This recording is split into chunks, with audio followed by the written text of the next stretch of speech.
In this video, we are going to go over how to find the slope when either given a line on the graph or when just given any two random points. When we're talking about slope, we are talking about rise over run, which is also a rate of change. So slope can also be known as a rate of change. Rise over run, which is going to be equal to our y over our x, which is also equal to y2 minus y1 over x2 minus x1. When solving, looks crooked, whoops. When solving. So with this in mind, let's say we were given two random points. Let's say you were given a problem, let's say 3, 2, and you were given, I don't know, 4, 8. These 2 points. So using our formula that we from breaking down what slope really means, what you want to do first is label both pairs. You want to label this pair 1, pair 2. I always recommend labeling them first, just keep yourself organized. And then just remind yourself which is your x, which is your y for both. So now we have it labeled, we have everything kind of written out for us. We know this is x1, y1, this is x2, y2. This will just help you stay a little more organized. And then when we go to actually write everything out, you see how it's y minus y, x minus x. You want to keep it that way. So we go 8 minus 2, and then we go 4 minus 3. And then when we solve that, 8 minus 2 is going to give us -6. 4 minus 3 is going to give us 1.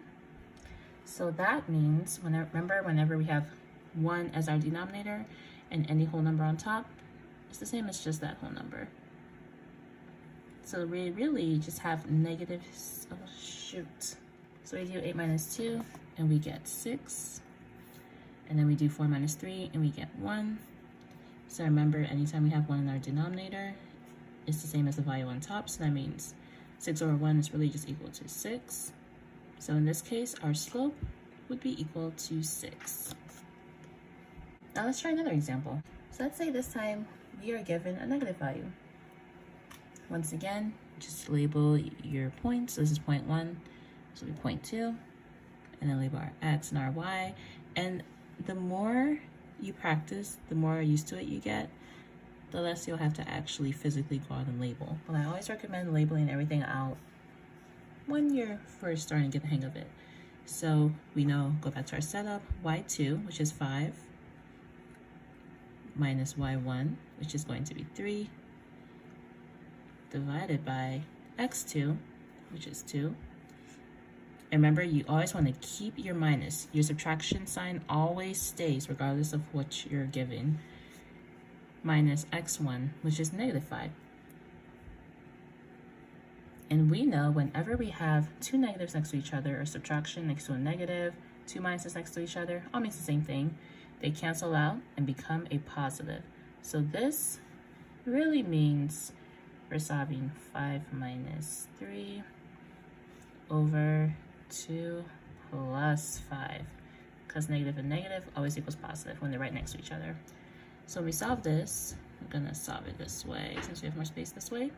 5 minus 3 is going to give us 2, and then 2 plus 5 is going to give us 7. So our slope for this problem is going to be 2 over 7. Now let's try one more example to practice our negatives. Let's try one more example to practice working with negatives. Let's say we are given a scenario where both of our points, now let's say we're given a scenario where we have one completely positive point and one completely negative point. So same follows, label 1, 2, and also you could do, let's switch it up. You can make this 2, and you can make this 1 as well, doesn't matter. So 1, 2, 1, 2, doesn't matter. So let's say this will be 1 this time, so let's make this x, y, make this our x, and this our y. Go back to our formula. y2 this time is going to be 5 minus y1, which is going to be -9. So now let's try this example.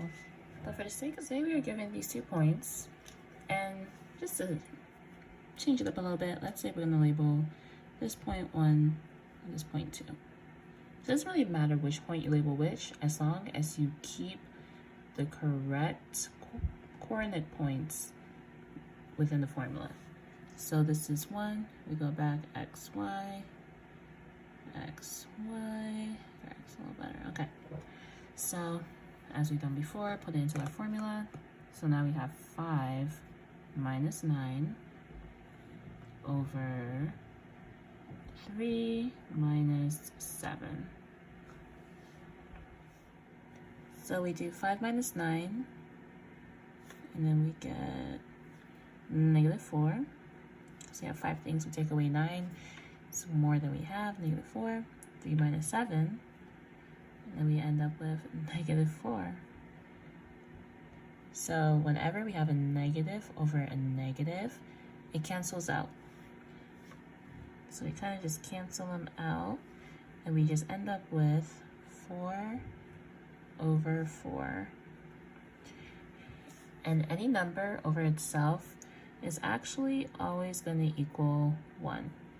But we can also simplify it. If we were to simplify 4 over 4, divided by 4, remember simplify, you want to just divide top and bottom by the greatest common factor. 1 over 1. 1 over 1 is the same as just 1. So our slope through these 2 points would be 1. And when you actually go to graph that, it would be the same as 1 over 1, or 1.